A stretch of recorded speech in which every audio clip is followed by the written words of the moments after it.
3 years ago, when the news broke that Wizards of the Coast, the company behind Dungeons & Dragons, was attempting to deauthorize its open gaming license, like a lot of D&D players at the time, I was really upset and looking for an alternative system. At the time, the most well-known and on the outside similar system was Pathfinder Second Edition, which from the outside looked like it had similar player options and a streamlined action economy. But when my table actually sat down to try the game for ourselves using the beginner box, we ended up not really liking it.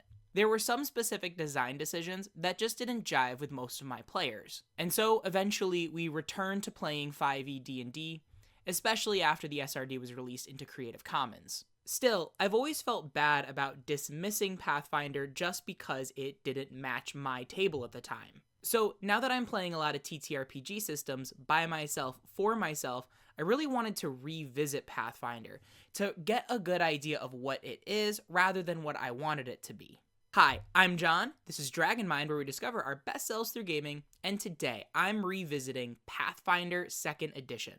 Let's get into it.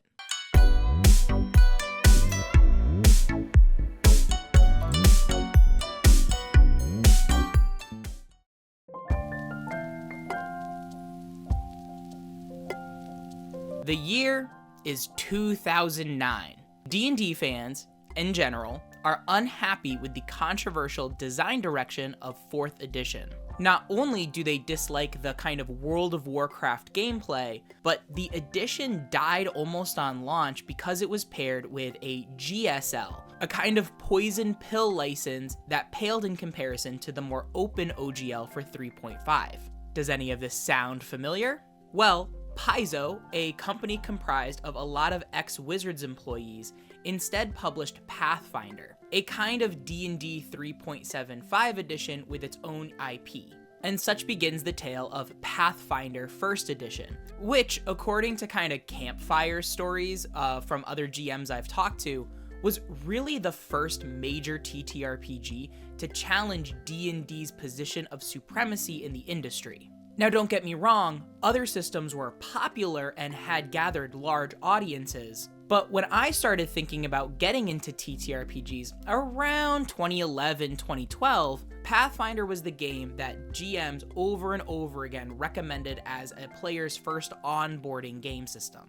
Now, with the rise of popularity of D&D 5th edition, D&D did reclaim its spot as kind of the gateway TTRPG. However, back then, Pathfinder First Edition was always still part of the conversation, with a lot of GMs recommending it as a great second TTRPG because of its depth and customizability, along with the breadth of official support from Paizo. It's interesting because the way that people used to talk about Pathfinder back then is in a lot of ways the way that a lot of RPG pundits are talking about Drawsteel now.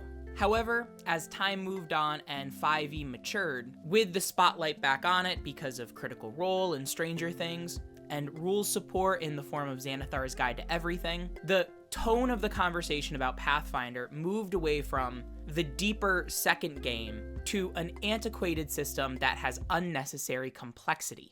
Well, Paizo adjusted, and in 2019, they released Pathfinder Second Edition, a completely new system that promised no compatibility with any edition of D&D. While some elements of crunch were maintained, a lot of the rules were streamlined, like the new 3-action economy and unified proficiency system. However, even though some TTRPG YouTubers were really enthusiastic about this new game, the juggernaut that was D&D had gained too much momentum.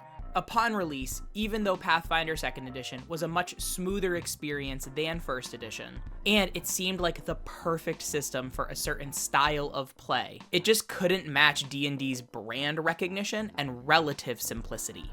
That was until it got its chance in the spotlight with the 2023 OGL crisis. Now, despite a lot of initial buzz at this time, one of the things I find interesting is that Pathfinder never really captured the same excitement about the conversation that newer systems like Daggerheart, Drawsteel, and to a notable but a little lesser extent, Dragonbane have. And it's not due to a lack of a player base. Through several pieces of anecdotal evidence, including a random Reddit post that I found, and apparently Roll20's player data, Pathfinder is still firmly the second most popular TTRPG.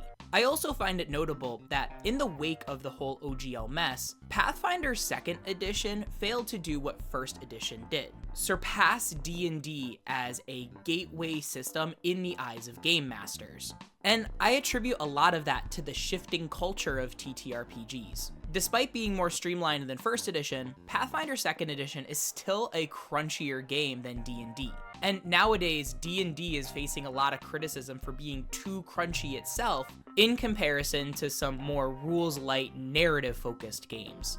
In other words, it's on the wrong side of a recent trend.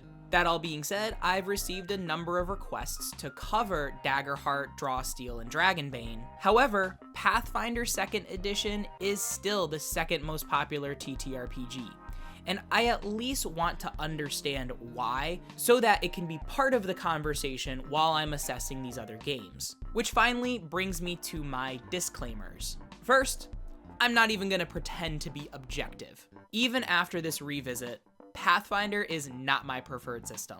There are many design choices that I can appreciate and praise, some of which even made it into the design of my own system, Swiftguard, but the drawbacks, for me, outweigh the positives. And although there are some design elements I find intriguing, ultimately I don't want to spend an unnecessary amount of time with a system I just kinda don't click with. So if you clicked on this video because you think I'm going to tell everybody to jump ship from D&D and go to Pathfinder, sorry, this video isn't it.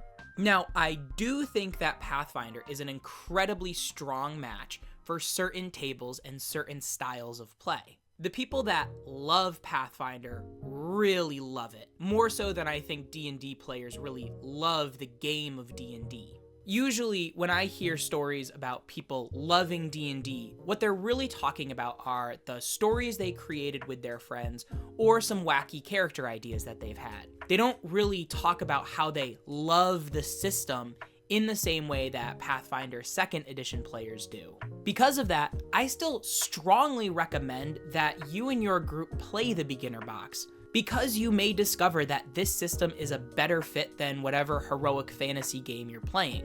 It just happened to not be my cup of tea. Second, my revisit playthrough was not run for me by a game master experienced with this system. I played this game by myself, for myself, using a rather unique method that I detailed in my video, Journal Gaming. Now, the first time I did try Pathfinder Second Edition, I did play with a live table, trying to GM as I went, and ultimately I think I would have preferred this method first, before I ultimately GM'd it for live players. But that in and of itself was a valuable lesson I learned. And as I relay my experiences, if you're a Pathfinder player, you may realize that I misinterpreted or forgot some sort of rule that may have changed the outcome of my experience. If so, please feel free to respectfully educate me in the comments below. That being said, I think the ease or difficulty for new GMs or players to pick up a system's rules is a relevant factor to know upfront when deciding to play a game system.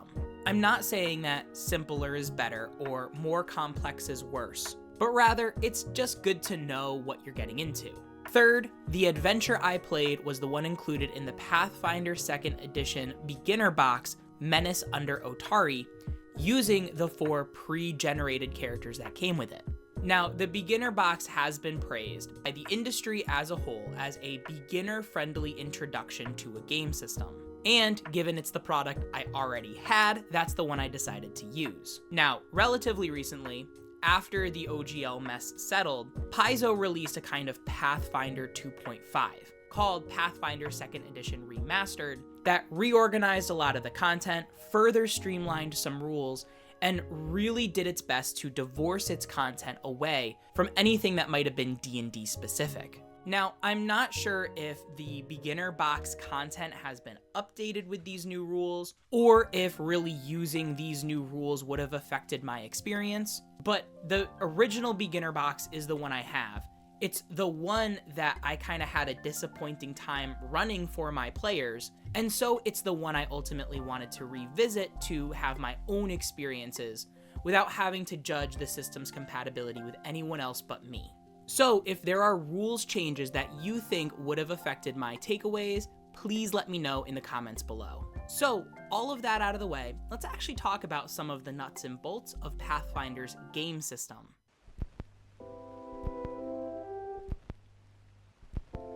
Although Pathfinder Second Edition is its own distinct system, there are plenty of mechanics that trace its ancestry back to D&D. It's still a D20 system where your goal is to roll high and add a bunch of modifiers to try to meet or beat a difficulty class. Characters still have the 6 traditional ability scores: strength, dexterity, constitution, intelligence, wisdom, and charisma, as well as armor classes, attack bonuses, and saving throw bonuses. However, anyone familiar with 5th edition is gonna notice that Pathfinder takes the opposite route in terms of bonus calculation.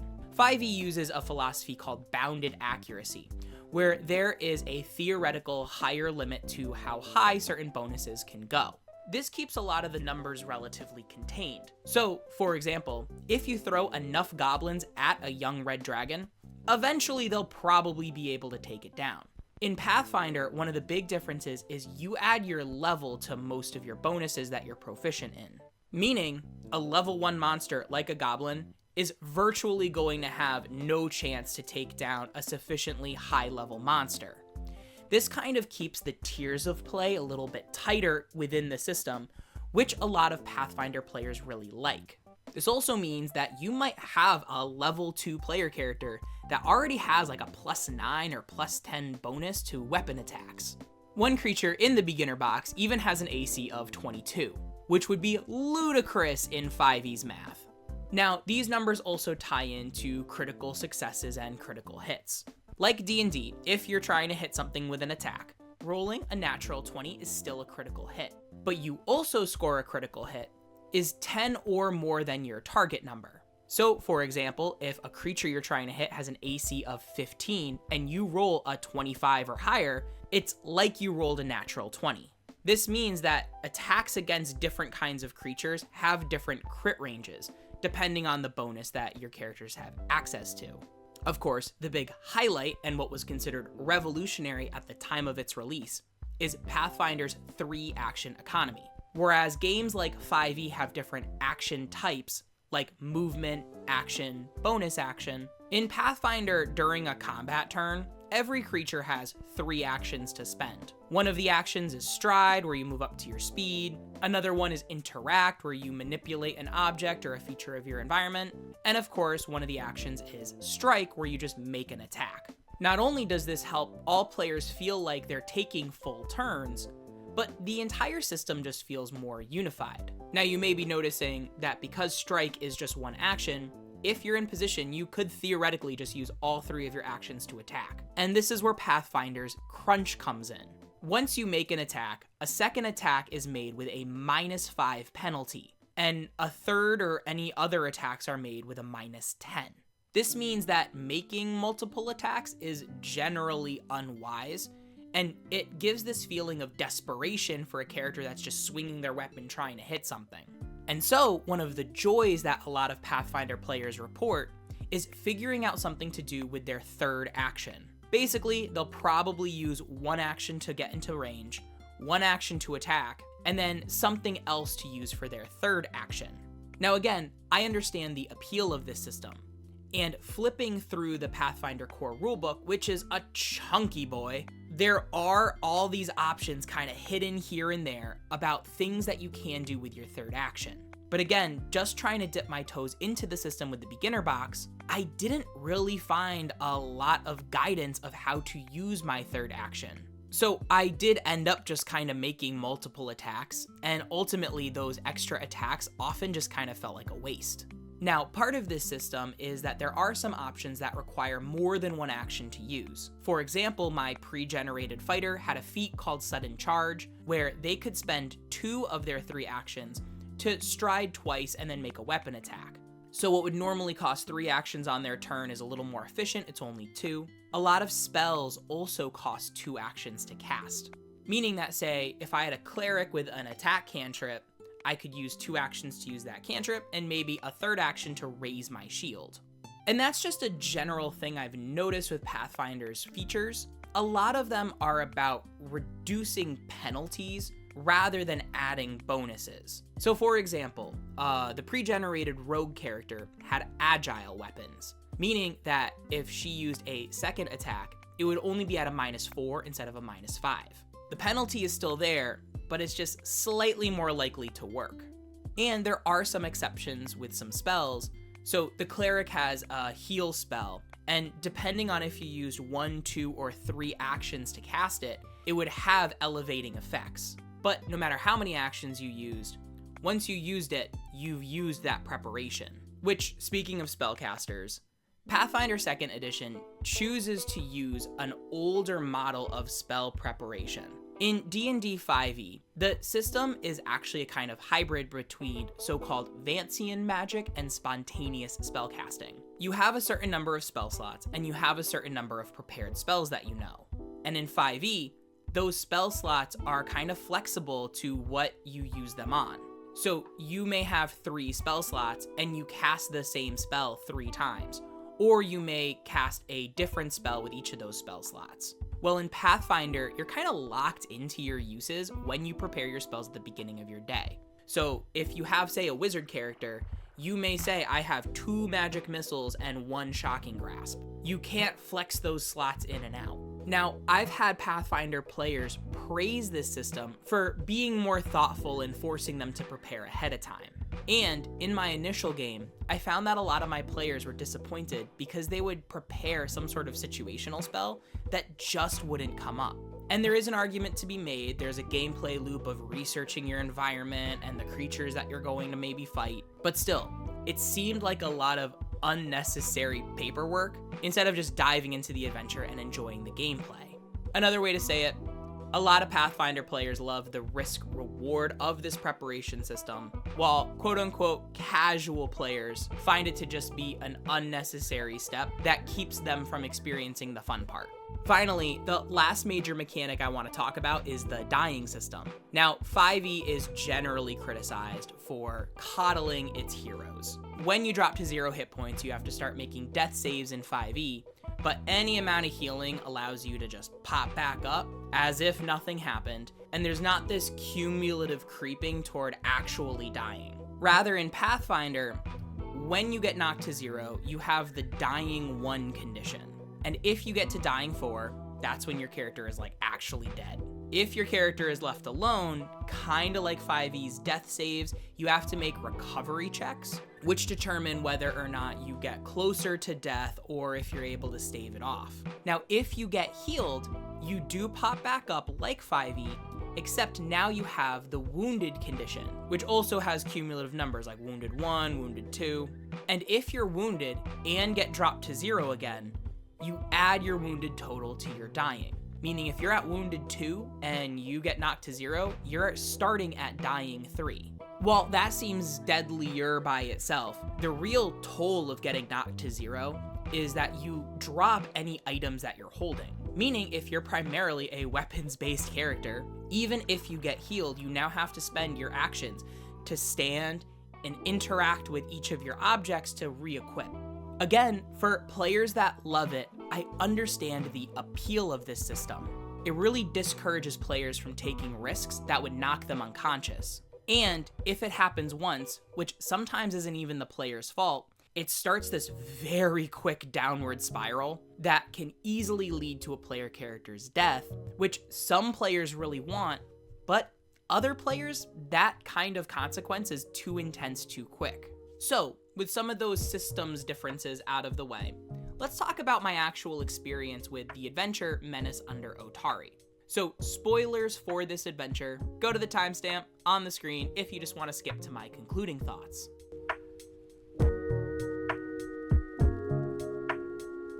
Menace Under Otari is a straightforward 2-level dungeon that features 19 different encounters, each of which serve as a kind of tutorial for a pocket of the game's mechanics.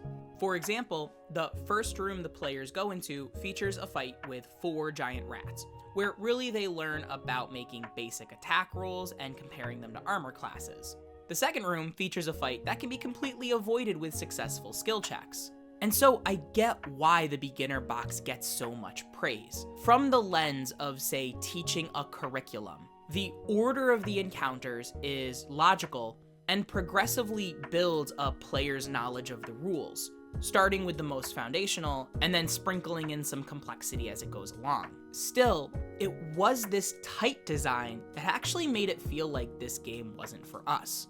For example, in the second room, the encounter is against a giant spider that's waiting in the nook of this cavern with webs all over the place.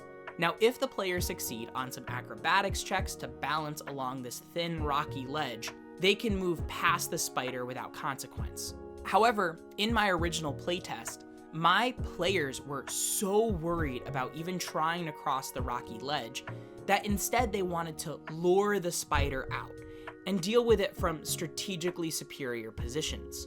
The thing that they realized was that 3 of them had built spellcasters, which again, we were new to this system, we didn't really know all of its expectations, but what they wanted to do was ready their cantrips so that as soon as the barbarian rushed in and lured the spider out, they could just blast it from afar, which is impossible in the game's system because cantrips cost 2 actions, which make them incompatible with Pathfinder's ready action, with no other option than to just attempt the check or bulldoze into the fight. For lack of a better term, my players felt railroaded.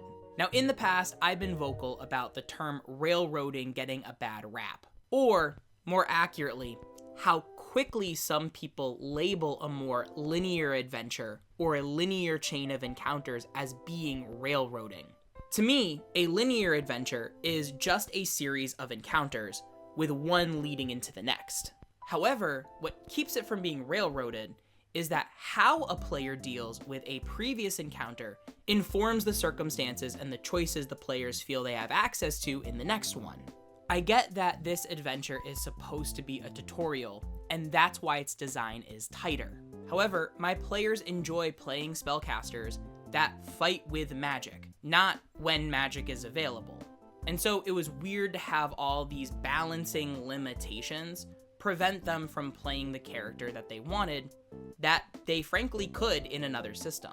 I've heard plenty of Pathfinder players defend this system, and I love their respect for it, but ultimately, if the system is preventing us from telling the stories that we want, it's just not the system for us. That being said, revisiting the adventure with the pre-generated characters, I felt like I did have a little bit more agency. I had my fighter raise his shield and bait the spider, similar to what my players wanted to do. But because I had a rogue in the party, I just had her flank the spider and sneak attack it, and it died very quickly.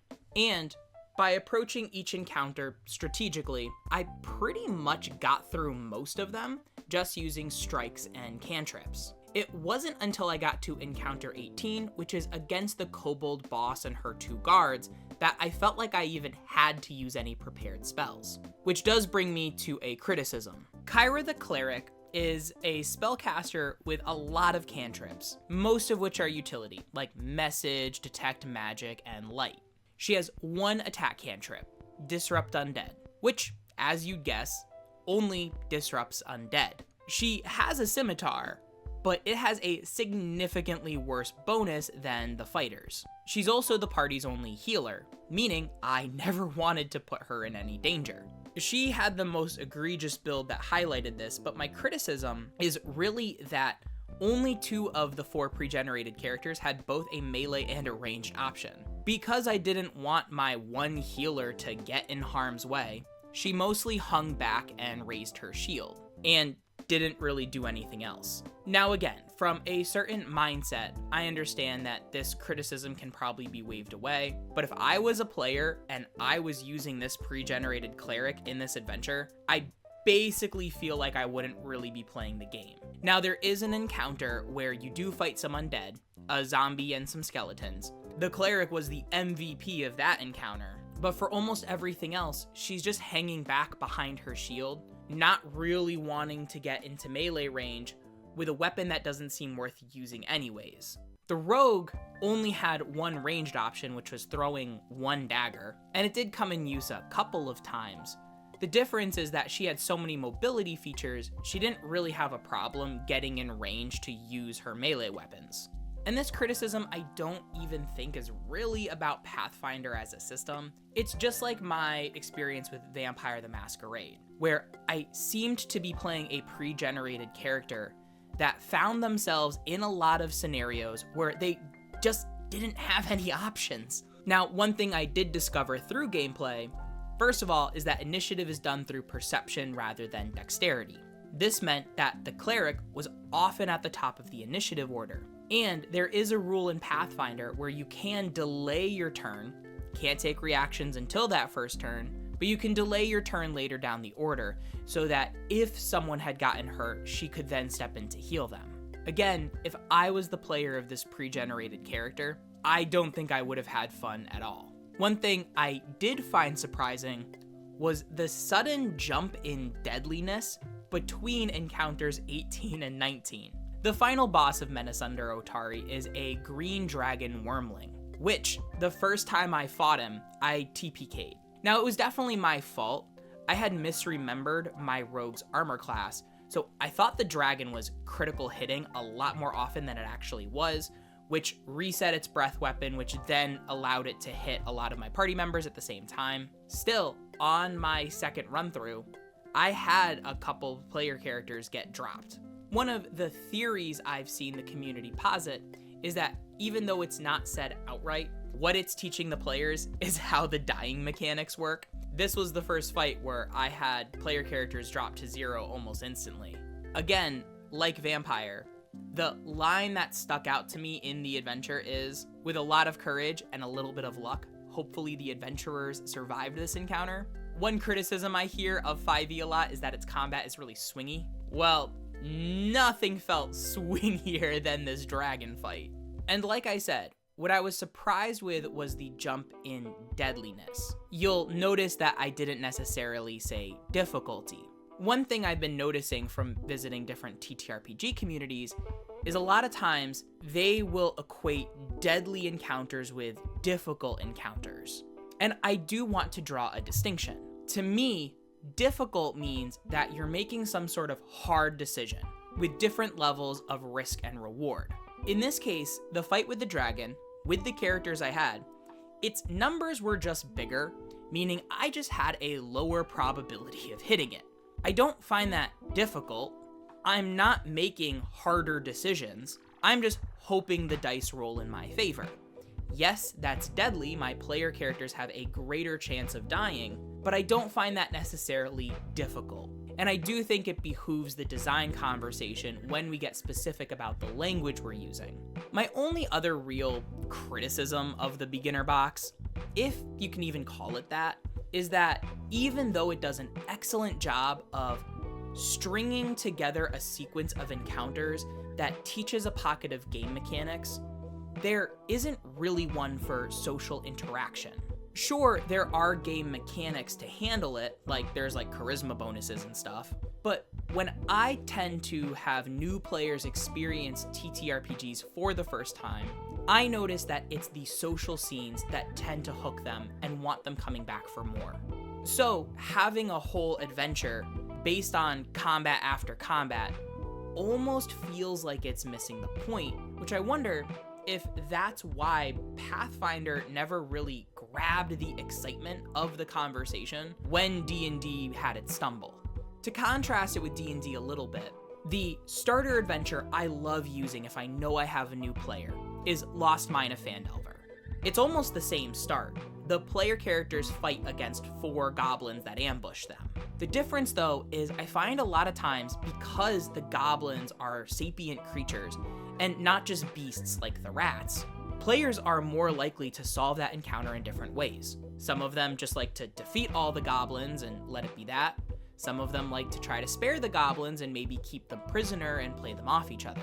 You just see a lot more interesting stories that come about, even though there's not as tight a tutorial on what rules to use. And even after that first encounter, in Pathfinder's beginner box, there is a very linear trek to move through. And the first choice you get is to either go into the Forgotten Crypt where those undead are, or to ignore it. And it's not really a choice. I mean, yeah, you could ignore it, but it's do I want to fight or not fight?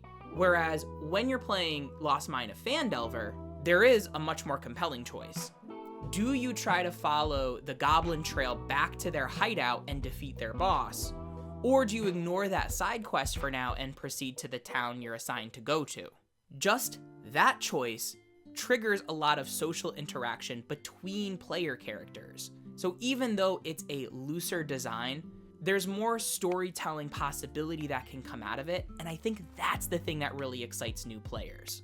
Although I appreciate the design elegance of Menace Under Otari, and I can see why it deserves so much praise, it didn't really hook me emotionally and didn't make the experience feel personal.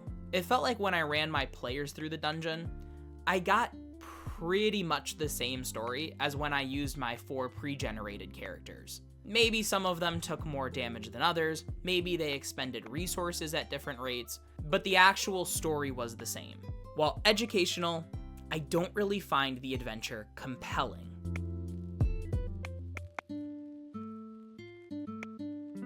Overall, I'm really thankful that I decided to revisit Pathfinder Second Edition and give the beginner box a full playthrough. In terms of its presentation, I largely agree with most of the praise that it's been given. It's a wonderful, logically sequenced tutorial that clearly shows what the system is capable of, and I think accurately sets up the expectations for what a Pathfinder game looks like. However, I find the lack of social interaction scenes or straight up guidance on conversational gameplay to make the whole experience feel a little impersonal. Sure, there's nothing stopping your table from adding those elements in, but I found that it didn't come about as naturally as, say, a similar starter set, Lost Mine of Phandelver. From this experience, I can confidently recommend Pathfinder Second Edition to tables that love tactical combat, rules that are very clearly written and balanced, and tables where players are trusted with their own mastery of the rules, rather than leaving all of the judgmental authority in the hands of the game master. Tables that I don't see enjoying Pathfinder as much are ones that are more narratively focused rather than simulationist. Players that hate accounting or resource management, or players that really like thinking outside the box and breaking pre-established rules of the system for the rule of cool. So now I want to hear from you. Are you a fan of Pathfinder Second Edition? What do you think about this system in relation to other fantasy TTRPGs that have come out more recently? Have you played other Pathfinder adventures that highlight social interaction more than Menace Under Otari? Let me know in the comments down below, and remember, your story matters. Bye-bye now.